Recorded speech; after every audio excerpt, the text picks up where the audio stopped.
Olá, olá, boa noite, seja bem-vindo, bem-vinda. Segunda-feira, 29 de março, 7 horas em ponto. E estou muito feliz que você vai participar desse encontro comigo, com a doutora Camila Almeida, infectologista, para a gente falar sobre os riscos da Covid na maternidade, os riscos da Covid no bebê. Então, você que conhece uma mulher que está gestante, pai, mãe, vovó, enfim, todo mundo, tias, dindas, envie essa nossa conversa por esse aviãozinho para essas mães que estão passando, como eu, muitos medos, muitas inseguranças, assim como todos. Mas se diz que uma mulher grávida come em dobro, né? Nesse caso, ela também se preocupa em dobro, ela também sente medo em dobro. Eu tenho dormido e acordado com meus medos, tenho tomado banho com eles, mas a informação correta, na minha opinião, é o melhor remédio. Por isso que a gente vai conversar com a doutora Camila Almeida, infectologista. Outra coisa, se esse assunto é importante para você, se você considera, quanto mais corações vocês enviarem aqui ao lado, mais o Instagram entende que esse assunto é relevante, tá certo? Então eu já vou dividir aqui tela com a doutora Camila e nós vamos saber até agora e quais são os riscos que uma gestante tem com o Covid. Oi, doutora, boa noite. Boa noite, Isabela. Tudo bem? Excelente, muito obrigada por ter aceitado o meu convite. Imagina, o prazer é meu de participar, poder trazer um pouquinho de informação aí, né? Excelente. Essa conversa vai ficar gravada, doutora. E eu insisti para a gente conversar, porque tem muitas mulheres me procurando pelo direct e pedindo, fala mais sobre a Covid na maternidade. Eu estou quase de 7 meses, então, se eu estou sentindo o que eu estou sentindo, outras mulheres também. Então, de novo, a informação correta é o melhor remédio, não é, doutora? Com certeza. Eu sei que você tem trabalhado muito. Então, eu vou manter aqui a nossa conversa em torno de uns 40 minutos, tá? Vou deixar aqui, por enquanto, alguns comentários, porque se chegar aqui alguma coisa interessante, eu já trago para a conversa. Mas, Ótimo. Camila, você trabalha na maternidade Santa Joana, aqui em São Paulo. Isso, Isabela. Eu trabalho nesse grupo, né? Eu trabalho em duas maternidades do grupo, que é a maternidade Santa Joana e a maternidade Santa Maria, que são duas maternidades do grupo. Né? E faço consultório, então, assim, tô vendo gestantes aí com Covid há um ano, né? Então, a gente já conseguiu criar uma expertise aí nesse assunto, né? De tantas pacientes que a gente já acompanhou. O que você tem sentido, doutora? Já dá para a gente traçar um perfil de mulheres que podem, né, ter consequências mais graves com a Covid? Sem dúvida. Acho que assim, no começo, né, a gente teve muita dúvida de como seria, né, a Covid na gestante. A gente tinha uma experiência acumulada já do surto, né, e da pandemia que a gente teve do H1N1, né, que É foi verdade. uma doença que foi muito ruim nas grávidas, e a gente ficou muito receoso, né, quando chegou a Covid. A gente não conhecia a doença na população geral e na grávida é uma coisa que a gente acaba demorando ainda mais para a gente aprender. Mas hoje, acho que aí, né, depois de um ano de pandemia, a gente sem dúvida já consegue traçar um perfil das pacientes, né? Assim, uma coisa que eu acho muito importante para a gente, você falou, as pessoas realmente estão muito ansiosas, eu sei que a grávida fica muito preocupada, mas a gente tem notícias boas também, né? Eu acho que a gente tem que lembrar que, assim como na população geral, né, a maioria e a grande maioria, aí, em torno de quase 90% das grávidas que têm Covid evoluem bem.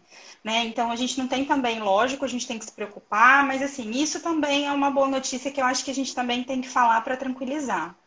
Então, assim, hoje, Isabela, além da nossa experiência prática, da experiência clínica, a gente já tem muito trabalho, né? A gente já tem uns trabalhos que a gente chama de meta-análises, que são trabalhos que reúnem vários trabalhos para que a gente consiga ter um número maior de pacientes avaliadas. Então, a gente tem uma recente meta-análise que foi publicada agora, que avaliou mais de 400 mil gestantes, né? E nesse trabalho, eles mostraram exatamente qual é o perfil das pacientes que vão evoluir para a gravidade. Então, assim como na população geral, as mulheres que não vão bem são aquelas que já têm alguma doença de base. Então, as diabéticas, as asmáticas, as hipertensas, elas que envolvem alguma doença durante a própria gravidez, né? Alguma doença própria da gravidez, né? Como a hipertensão gestacional, o diabetes gestacional. Então, sem dúvida, são essas pacientes que a gente vê que têm uma pior evolução comparada com as outras grávidas. Uau! 400.000 gestantes de todo mundo. 400.000 gestantes de todo mundo. Incluiu mais de 50 estudos. A gente tinha uma outra meta-análise publicada que tinha avaliado 11.000 gestantes. Então, ali a gente já conseguiu ter um panorama. E essa saiu agora recente com mais de 400.000 gestantes avaliadas. Então, isso vem muito de encontro com o que realmente a gente está vendo na nossa prática clínica, né? Que são essas pacientes que pioram, essas pacientes que evoluem para um quadro mais grave.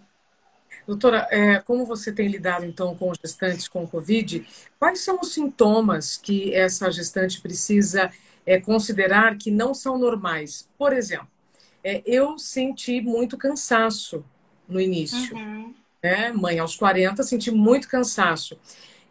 De vez em quando o tempo está muito seco, eu sinto a garganta seca, mas eu sei que se combinado garganta, mais cansaço, mais alguma coisa, não é normal. O que a gente pode. Uhum.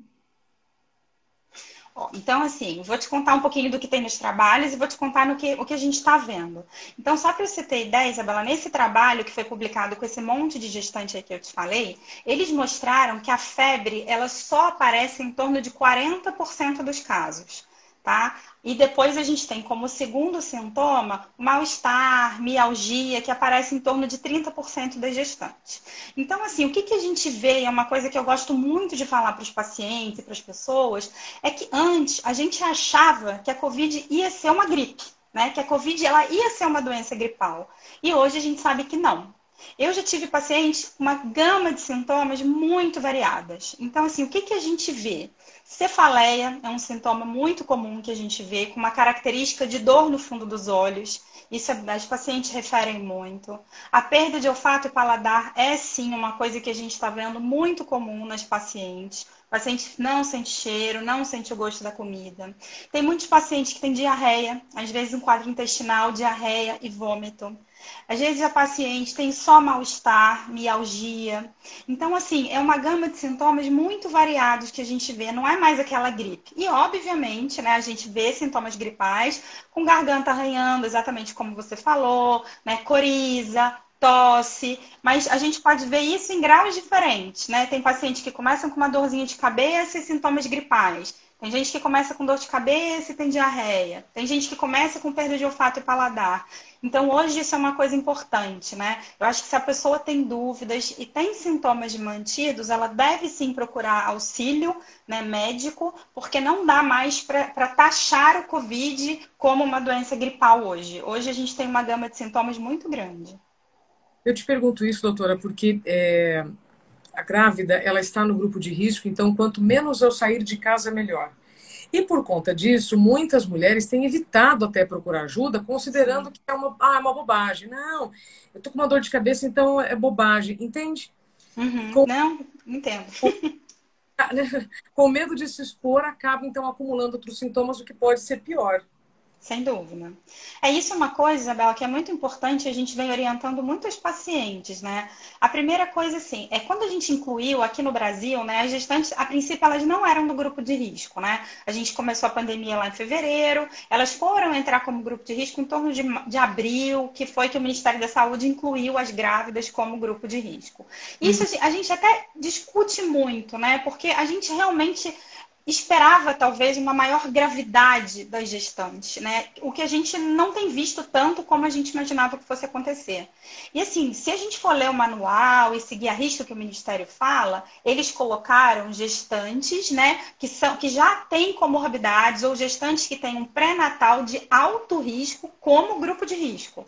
Então, Ah, assim, essas gestantes de alto risco, assim, é inadmissível que elas percam o pré-natal, né? É muito importante. E hoje, né, a tecnologia, a gente está se falando aqui, né, online, então assim, hoje a gente tem muita facilidade, né, tem muitos médicos obstetras que estão fazendo consulta online, né, que estão avaliando as pacientes à distância, então eu acho que o importante é não perder o segmento, né, e sempre perguntar para o médico, eu posso adiar esse exame, isso é fundamental ser feito, e o médico vai orientar realmente baseado no risco que a gente está vivendo agora, o que realmente a gestante precisa se expor, o que ela precisa fazer.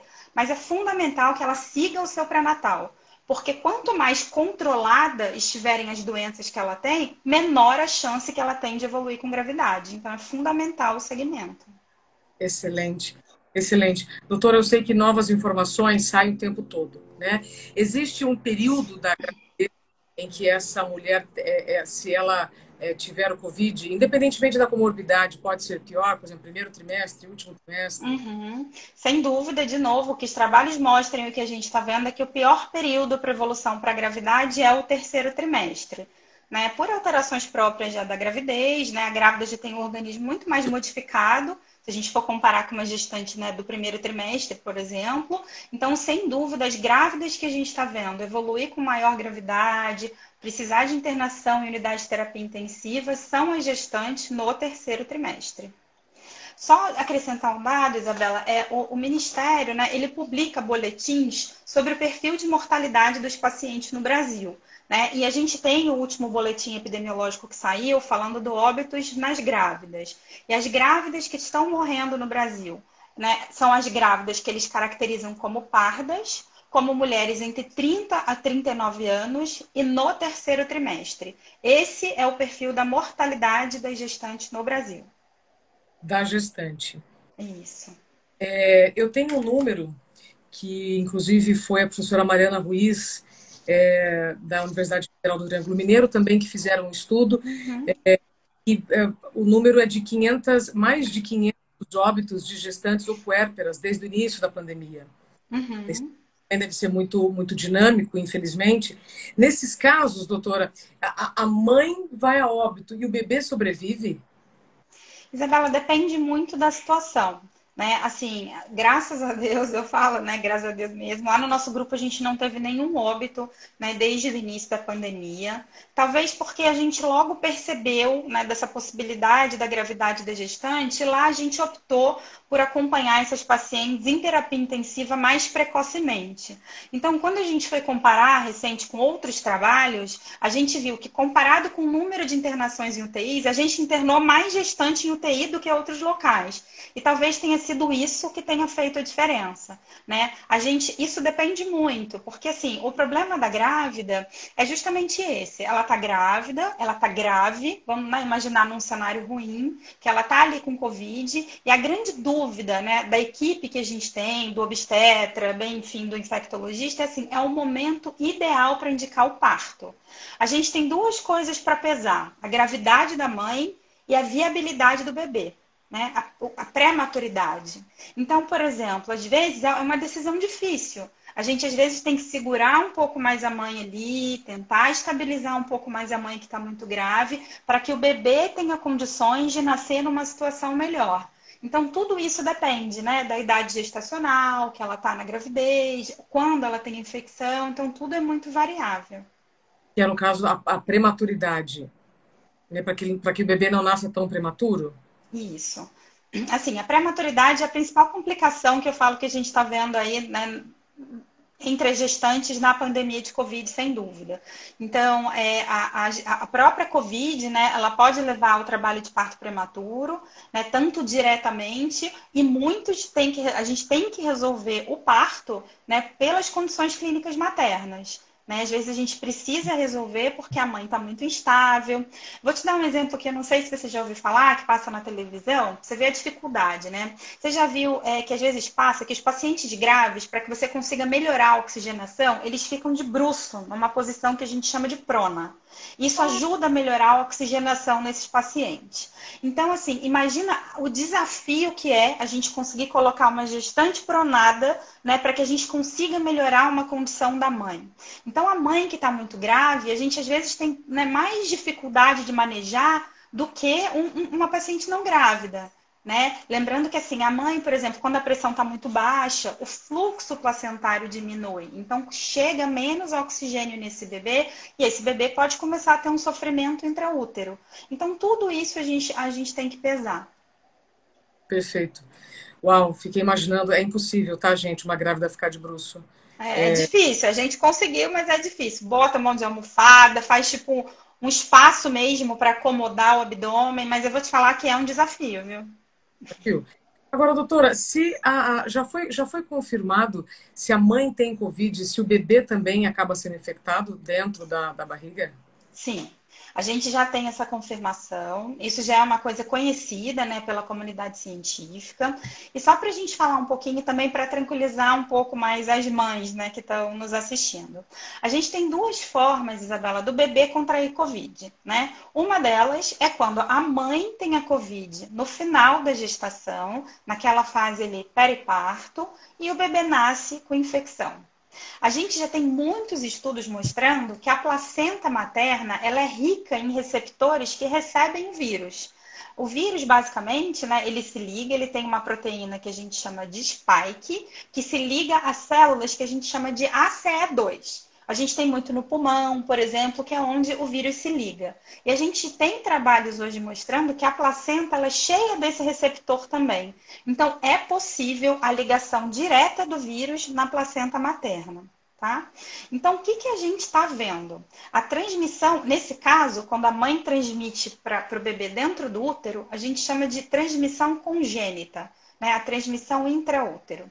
A gente está vendo que esse é sim um evento possível, mas na nossa prática esse tem sido um evento raro. A literatura fala em torno de 3%, lá no nosso hospital a gente está vendo em torno de 4,5% de mães, né, que têm a infecção ali no finalzinho da gravidez e passam para os seus bebês. A E aí, maioria dos... com Covid, perdão. Oi? E o bebê já nasce com Covid. O bebê nasce. A gente faz de triagem, o bebê nasce, a gente colhe o primeiro PCR do bebê com 24 horas de vida e depois a gente repete com 48 horas de vida esse teste. E esses bebês, eles já nascem, né, no primeiro exame de 24 horas, o teste já vem positivo. Mas também tem uma boa notícia nesse ponto. É que o que a gente está vendo é que a maioria dos bebês, mesmo nascendo com esse teste positivo, estão evoluindo bem.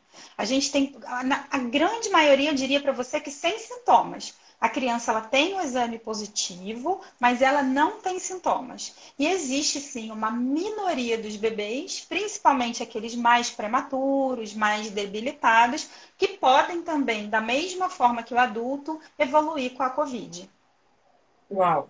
Você disse que existem duas formas, então, da mãe. Isso, Então, uma é se ela está com Covid na hora do parto, isso, ou isso. ela teve Assim, deixa, parto. isso. Deixa eu só tirar uma dúvida também, que a gestante pergunta muito, é assim, a gestante, ela pode ter Covid em qualquer momento do parto, né? Ela pode pegar no primeiro trimestre, ela pode pegar no segundo trimestre, ela pode pegar no final da gravidez. A gente hoje já tem muito mais gestantes estudadas e gestantes que a gente acompanhou, gestantes que pegaram Covid lá no começo da pandemia e estão tendo seus bebês agora. Uma coisa muito importante para tranquilizar essas mães: a Covid não está associada à malformação. Então, mesmo as mães que tiveram Covid no primeiro trimestre, onde é a fase de formação do bebê, nós não vimos nenhum bebê nascer mal formado por conta da doença Covid. E assim, Tá. só para tentar explicar, da mesma forma que acontece com outras doenças, digamos assim, a mãe, ela pode até transmitir a doença para o bebê dentro do útero naquele período, mas ela também transmite anticorpo, né? Então, assim, digamos assim, é como se o bebê tivesse a doença e ele curasse ainda dentro do útero da mãe. Então, quando ele nasce, a doença já está curada. A gente, inicialmente, o que a gente fez? A gente pesquisou muitos bebês, porque a gente não sabia como ia ser essa questão materna do recém-nascido. Então, todo bebê que nascia de mãe com Covid, a gente fazia pesquisa. Fosse no primeiro trimestre, fosse no segundo trimestre ou fosse no terceiro trimestre. Nós não achamos positividade significativa em bebês que nasciam de mães que tiveram a doença no primeiro ou no segundo trimestre. A gente pesquisava, fazíamos exames e tudo normal, exames normais e o teste do cotonetinho, do PCR negativo. Então, a gente sabe que a chance, ela acontece ali nesse período periparto, né? Então, são esses bebês que hoje são o foco da nossa investigação. Então, os bebês que nascem de mães que tiveram Covid até 14 dias antes do parto, são os bebês que a gente está investigando. Até 14 dias antes do parto, ou Isso, dias até a hora do parto, se a mãe teve. isso. o bebê Isso. pode nascer com o Covid. E qual é a outra forma de transmissão, doutora? Aí, Isabel, essa é a mais comum, né? Que é a forma pós-natal. Pós-natal, a gente quer dizer, o bebê já nasceu e ele vai contrair Covid. E aí é fácil de imaginar como, né? Que é no contato com as secreções da mãe ou no momento do parto, né? As mães, por exemplo, que optam por fazer parto vaginal, né? As fezes, elas são ricas em vírus. Tem trabalhos que mostram que até 30%, né, de isolados de Covid nas fezes. Então, né, às vezes é comum acontecer algum acidente, a mãe evacuar durante o parto, enfim, é comum no parto normal. Então, o bebê ele pode ter contato ali, né, com essas secreções vaginais da mãe, com as fezes. Ali ele pode se contaminar, ou então posteriormente, né? Por isso, por exemplo, um momento, a amamentação, né? É muito importante falar que assim, o vírus ele não é transmitido pelo leite materno. O leite não transmite o vírus. O que transmite o vírus é o contato próximo, né, durante o aleitamento da mãe com o bebê. A mãe, né, acaricia o bebê, enfim. Então, ela está respirando ali em cima do bebê. Então, essa é a forma mais comum que a gente está vendo do bebê adquirir a Covid, é no contato pós-natal com a mãe ou com o pai, enfim, que estão infectados. A hora que saiu realmente da mãe, ou então se a mãe tinha Covid 14 dias antes ou na hora do parto, ou se ele não, como é que eu posso dizer? Se ele ainda não tinha Covid, com este contato ele acaba tendo. Isso, isso. Assim, lembrar que a gente tem um período de transmissão da doença, né? Então, vamos supor, hoje, a gente, pelos estudos, a gente acredita, né, que a pessoa consiga transmitir o vírus aí, a maior chance é em torno de 8 dias. Tanto é que hoje mudou um pouquinho, né? Antes a gente deixava as pessoas isoladas por 14 dias, hoje o paciente com Covid fica 10 dias isolado.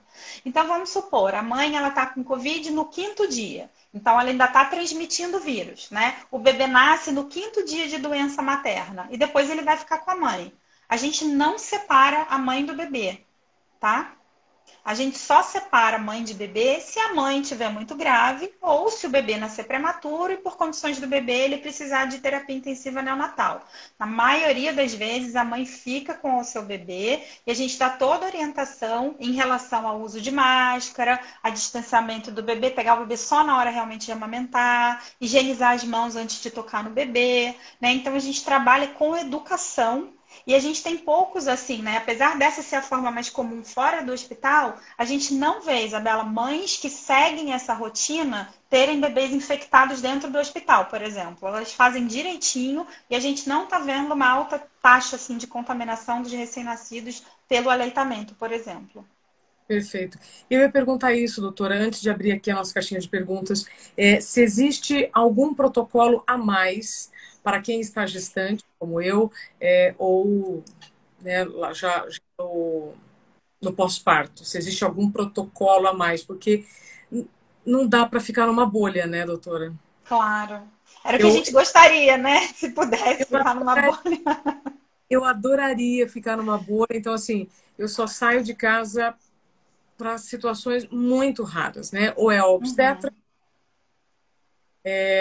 Eu tenho uma dificuldade tremenda por conta da circulação, então preciso fazer drenagem, né? E uhum. se eu não sei o que é pior, se é sair para fazer ou se não sair, né? Então, Entendi. as máscaras, óculos, luva que eu posso. Tem mais alguma outra coisa? Não, Isabela, assim, as medidas de precaução e de prevenção, elas são iguais, né, para a população geral e para as grávidas. Não tem nenhuma diferença ou algum protocolo adicional. O que a gente reforça é a gestante. Uso de máscara sempre, exatamente como você falou, evitar sair de casa, né? E uma coisa que é importante, que assim, o que eu tô vendo agora, não é que as gestantes estão saindo de casa, mas é o marido que está trazendo a doença para casa. Né? Então, Uau, assim, a gente tem que lembrar que não adianta, às vezes, a grávida ficar isolada e o marido sai, se expõe, trabalha, se ele também não seguir todos os cuidados. Né? Porque às vezes ela não sai atrás da doença, mas a doença pode vir até ela. Então, sim. assim, basicamente, para sair, né, usar máscara, que é a medida mais eficaz, porque a transmissão, sem dúvida, é por, né, gotículas de secreção respiratória de quem está doente, o uso do álcool gel, né, a todo momento, evitar ficar tocando o olho, a boca, né, que são os locais onde o vírus pode penetrar. Mas, e para as puérperas, é isso. Vai amamentar, é máscara o tempo todo, né? A gente sempre fala, eu sei que é difícil, porque a gente quer ficar dando aquele cheirinho no bebê o tempo todo, mas assim, evitar contato, né? Pelo menos no período em que ela está em isolamento. Passando esse período, a vida fica normal. Mas no período de isolamento, tem que seguir rigorosamente. E são 10 dias, né, doutora, como você falou. 10 dias. Eu queria agora entrar no assunto vacinação, estou aqui de olho no nosso tempo, e Vamos tem lá. aqui um comentário de uma pessoa, o nome é Malaquita, está dizendo assim, aqui na Suíça e na Alemanha estão vacinando grávidas, além da proteção da mãe, a imunidade passa para o bebê. Como que você vê, doutora, a inclusão das grávidas agora na questão da vacinação? Existe já algum movimento para que as grávidas se vacinem ou ainda não? Em termos de saúde pública agora, ainda não, né, Isabela? Assim, a vacinação, os grupos de risco, eles foram avaliados assim, quem mais está morrendo de Covid vão ser os grupos que vão ser vacinados preferencialmente. Então, assim, óbvio que é um número expressivo, mas se a gente for ver, né, 500 mulheres, né, não querendo dizer que é pouco, mas assim, comparado ao número de outras pessoas que já morreram, ainda é um número pequeno. Né? Então, assim, eu acho que só por ser gestante, eu acho que isso não vai, né, favorecer com que ela entre na vacinação. Então, assim, o que ela comentou na Suíça e na Alemanha, né, que estão vacinando as grávidas, assim, se a gente tivesse vacina para todo mundo, eu não tenho dúvida que a gente deveria vacinar. Eu acho que, assim, a grande preocupação das vacinas é a questão de segurança. Né? Eu acho que assim, a gente, principalmente aqui no Brasil, né? Você vê que ela lá na Suíça e na Alemanha, ela deve ter outras vacinas, mas a gente tem uma vacina que, em termos assim, da gente indicar para grávida, a gente considera muito tranquilo, que é a Coronavac. Né? Ela é uma vacina de vírus inativado, é muito semelhante à tecnologia dela de produção à vacina da gripe, por exemplo, que é uma vacina que a gente tem muita segurança em dar nas grávidas, então eu não tenho dúvida de recomendar. Né? A nossa questão era mais saber a eficácia, na verdade, do que a questão de segurança. A gente tem, né, uma fase do estudo da Coronavac em animais, né, que mostraram que não houve prejuízo, assim como são todas as outras vacinas, né, e outras medicações, a grávida nunca entra em pesquisa. E eu concordo com ela, assim, uma coisa que é importante que ela falou é que já estão começando a sair os primeiros trabalhos, tem uma casuística que saiu acho que semana passada de 131 pacientes avaliadas, eu acho que tinha umas 80 gestantes no grupo. E eles vacinaram e depois eles fizeram a avaliação de anticorpos. E eles acharam anticorpos no leite, que o leite, né, é uma forma muito importante da mãe transmitir anticorpos para o bebê, e eles acharam também anticorpos no sangue do cordão umbilical.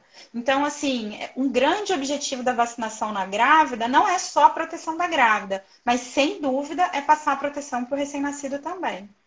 Fantástico. Então, você disse, doutora, que não se transmite o vírus pelo leite materno, Não. mas a imunidade sim. Exatamente. Esse é o benefício do aleitamento, né, Isabela? Obviamente que além do vínculo da mãe com a criança, o grande benefício do aleitamento é que a mãe transmite os anticorpos, todos os anticorpos de memória que a mãe tem, ela transmite para o filho durante o aleitamento, né? Então, assim, esses anticorpos, eles perduram um tempo. A mãe passa anticorpos tanto para o bebê no final da gestação, por via da placenta mesmo, e ela reforça esses anticorpos, né, através do aleitamento materno. Então, sem dúvida, né, outra coisa, não só as gestantes, mas as lactantes, né, elas devem sim receber a vacina, né, essas que são do grupo de risco e vão começar a ser vacinadas, porque sem dúvida ela vai transmitir o anticorpo pelo leite para o bebê dela. Fantástico, fantástico. Que aula, gente. Eu vou um pouquinho os comentários, doutora. Eu não gosto, porque assim a gente não consegue te ver, mas de repente Não, chega aqui fica tranquila, vamos ver o que tem de dúvida. uma pergunta interessante. Bom, então, para quem está chegando agora, já estamos completando 30 minutos aqui de entrevista com a doutora Camila Almeida, infectologista, que está nos dando uma aula sobre os riscos da Covid na gestante e também no bebê, durante a gestação, pós-parto. O que nós falamos doutora, então, o grupo de risco da gestante já faz parte do grupo de risco de mulheres que não são gestantes, que são as com Sim, diabetes, hipertensão e tudo mais. exatamente. Né? Mas se no caso da mãe que tem alguma comorbidade dessa, se ela contrair o vírus no terceiro trimestre, isso é mais perigoso, porque pode levar ao nascimento de bebê prematuro. Isso. Pode levar um quadro mais grave de Covid para a própria mãe, quanto levar ao nascimento do bebê prematuro. Perfeito. Nesses últimos minutos, então, doutora, vamos ver se vai aparecer aqui alguma. é, a Correia está perguntando: as gestantes e lactantes devem manter medidas de proteção contra a Covid mesmo depois de serem vacinadas? Sim, pergunta super importante. Isabela, assim, né? Não querendo desanimar, mas é só relembrando, né? As vacinas que a gente tem disponíveis, a gente, infelizmente, isso não é só para Covid, mas a gente não tem nenhuma vacina que confira 100% de proteção. Então, assim, a Coronavac, que é que a gente tem no Brasil, protege para você adquirir a doença em torno de 50%. O grande objetivo da gente se vacinar é a vacina se mostrou eficaz em reduzir internação e morte. Por isso que a gente tem que vacinar. Mas em termos de você pegar a doença, a gente tem 50% de possibilidade de ainda pegar a doença. A vacina de Oxford, que é outra vacina que a gente tem aqui, ela tem 70% de eficácia, ou seja, mesmo você tomando a vacina, você ainda tem 30% de chance de adquirir infecção. Então, isso é super importante. Primeiro, porque a gente tem chance, né, de adquirir uma infecção. Se você não teve, você toma 2 doses de vacina, você tem a chance de adquirir a infecção. E a outra coisa é que a gente tem hoje o problema da reinfecção. Então, isso é uma coisa que nem quem já teve a doença hoje pode ficar tranquilo. Né? Não é porque antigamente a gente pensava, eu já tive, eu posso ficar tranquilo? Não pode ficar tranquilo, porque a gente já sabe que a reinfecção é uma coisa comprovada. Ou seja, não pode relaxar com as medidas de prevenção Infelizmente, não. mesmo, né? Uau! Olha só, chegaram aqui 3 questões muito interessantes. Vamos lá. Primeiro, trazer aqui a Bela está dizendo muito obrigada pelo seu trabalho incansável durante a pandemia e também agradecendo a todos os profissionais da área da saúde. Assina embaixo o que a Bela está dizendo. A Relacerda, quanto tempo depois que toma a vacina posso engravidar? Então, na verdade, não tem muito essa questão, né, Isabela? Assim, o que a gente acaba recomendando, não só para essa vacina, mas para todas as vacinas, é você esperar em torno de 30 dias. Né? Isso quando é uma coisa programada. Mas a gente hoje não está muito, né, fazendo essa questão de, espere, enfim. Né? Porque a gente sabe que a vacina, teoricamente, ela é segura. A gente teve várias gestantes que foram imunizadas no início da gravidez, por exemplo, sem saber que estavam grávidas, né, na população geral. Então, mas em termos de vacinação, a gente espera aí em torno de 30 dias, depois de ter recebido o ciclo completo da vacina. Lembrando que são 2 doses, né? Isso. A Natália, ela pergunta o que você aconselha em questão de visita para o bebê após o nascimento? É uma ótima pergunta, né, Isabela? Assim, lá no grupo, eu trabalho como, além da gente assistir os pacientes, eu trabalho no controle de infecção hospitalar, que é quem faz as normas de prevenção no hospital. E assim, eu vou te contar aqui, né, o quanto é difícil, é uma coisa que as pessoas não imaginam, mas a gente tem muita dificuldade com essa questão dos visitantes. A gente restringiu as visitas agora na maternidade. É claro que é super compreensível que esse é um momento, assim, né, assim, indescritível na vida da mulher, né? Assim, a gente entende completamente, mas assim, a gente ainda tem muitas pessoas que circulam doentes dentro do hospital. A gente tem o UTI neonatal, né? A gente tem muitos leitos de UTI neonatal e, infelizmente, às vezes tem pais que, às vezes, por não conhecimento ou até pelo que eu te falei, hoje, como a gente pode ter sintomas muito variados, a pessoa não reconhece aquilo como um sintoma de Covid e vai visitar o bebê. Então, assim, a gente, no momento, o que eu recomendaria, tá? Visitas online. Eu acho que assim, é o marido que está ali, entendeu? Eu acho que assim, o momento de conhecer o filho, faz visita online, a gente tenta fazer alguma coisa online, porque assim, realmente agora a gente está no momento mais crítico da pandemia.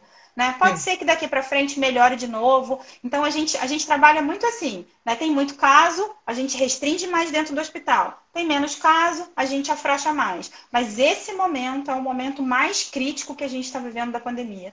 A gente está com mais pacientes internadas. Então, assim, eu acho que nesse momento eu não recomendaria visita. É bom evitar. Bom, no hospital já não pode, né? Mas em casa, então, menos ainda. Menos ainda. Isso, né, doutora? Tem sintomas que a gente não reconhece. E aí Sim. enfim, Só, segue. só complementando aqui, Isabela, lembrando que as pessoas assintomáticas também podem transmitir a Covid, né? A gente Sim. tem já é documentada a transmissão por pessoas assintomáticas. Então, às vezes, nem é isso. A pessoa que tem um pouquinho de sintoma, até é fácil, né? Você não ir, mas como a gente vai saber se não pode ter uma visita ali que não tem sintomas e pode levar alguma coisa para o bebê? Então, a minha recomendação agora é realmente sem visitas. Tá. Vou fazer, antes de eu fazer a minha pergunta final, a Miriam Schneider diz que está gestante de 31 semanas com diabetes gestacional e está com sintomas leves. Então, pelo que eu entendi, a Miriam ela está com Covid. E aí ela Uhum, pergunta quais são os riscos depois dos 10 dias? tá. Reinfecção.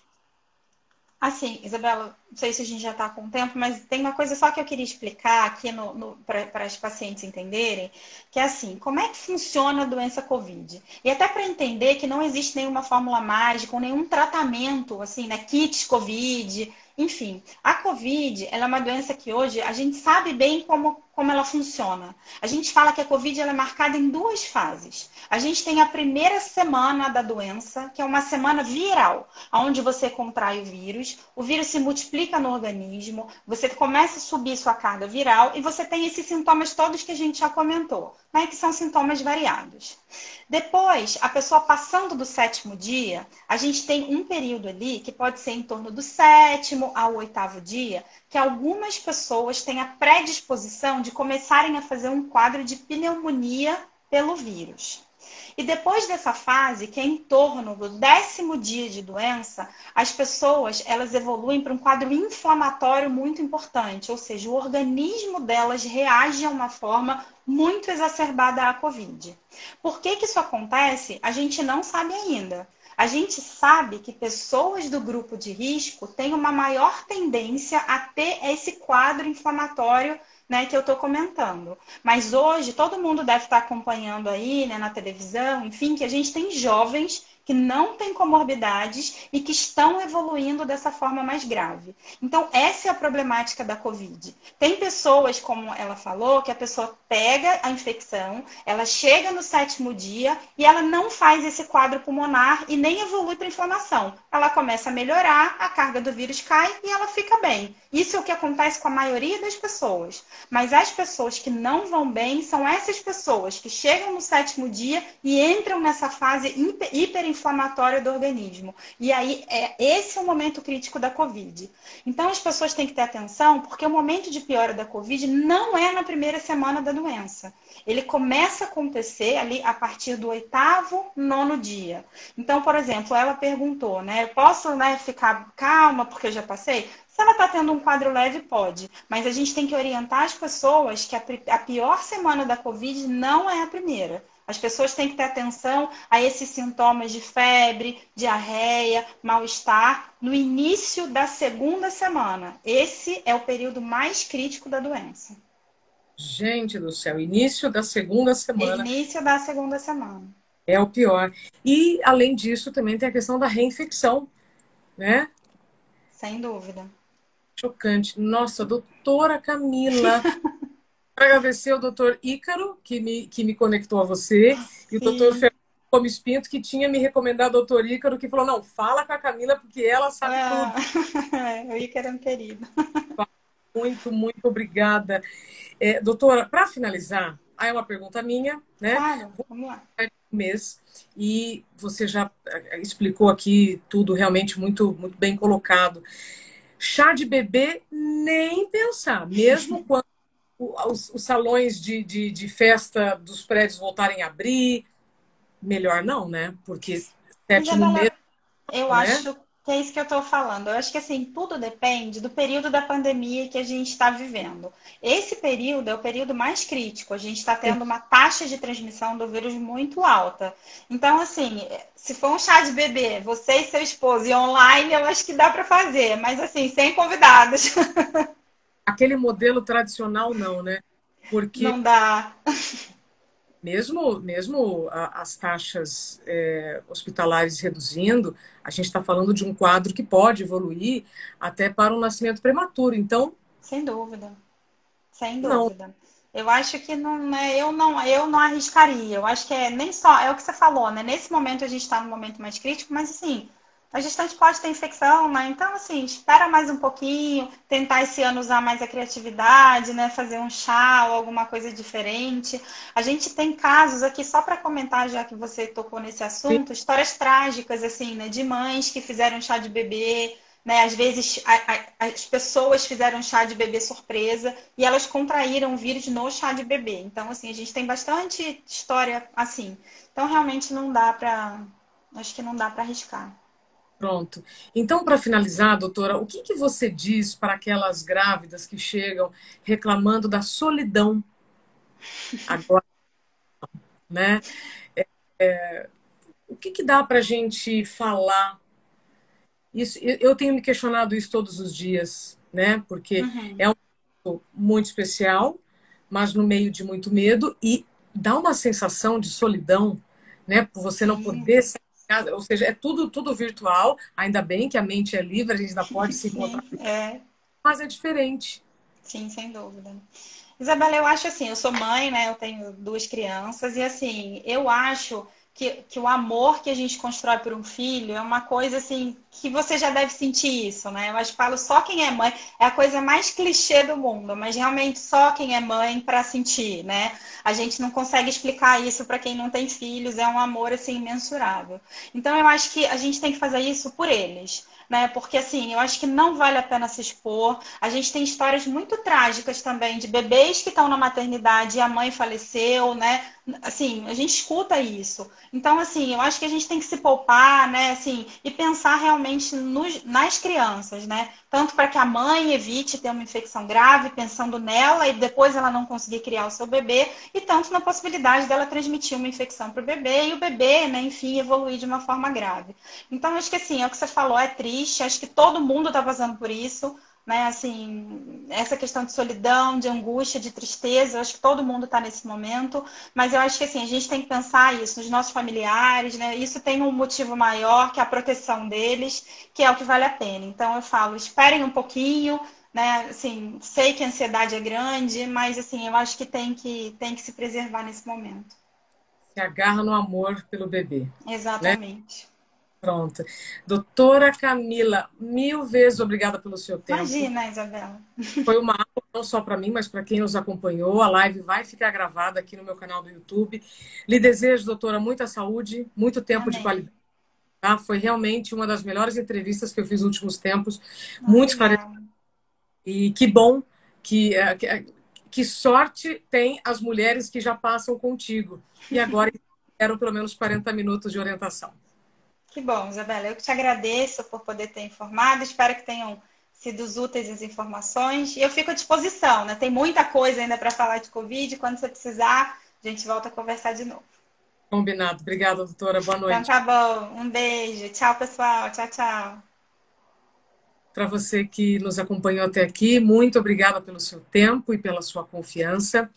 Esse realmente é um assunto que tem me tocado bastante e eu tenho insistido nele semanalmente, porque muitas mulheres estão me procurando e pedindo realmente informações com profissionais de respeito e que sabem o que estão falando, como você viu aqui, né? Frequentemente, então, nós temos novas descobertas, evidências científicas constantes, mas é importante a gente ouvir de quem está ali lidando, né, com a gestante todos os dias. E viu o que a doutora falou, não é só se preocupar com a gestante, mas as pessoas que estão ao redor dela. Chá de bebê, meninas, nem pensar.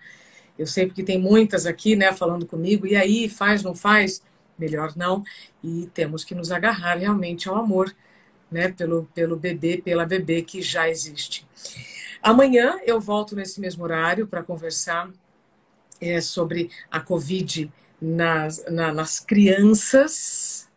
Falamos hoje especialmente com mães e bebês, mas amanhã eu volto para falar sobre a Covid nas crianças, como também as mães podem lidar, né, com, porque uma coisa é o bebê que está aqui mamando ou, né, totalmente no seu cuidado, depois é quando ele começa a colocar coisas na boca, né? E depois maiorzinho, então, bom, vocês já sabem. Então, amanhã, 7 horas, eu estou de volta com a doutora Ana Escobar, fantástica também, para a gente falar um pouco mais sobre o assunto. Obrigada pelo seu tempo e confiança, bom descanso e até amanhã.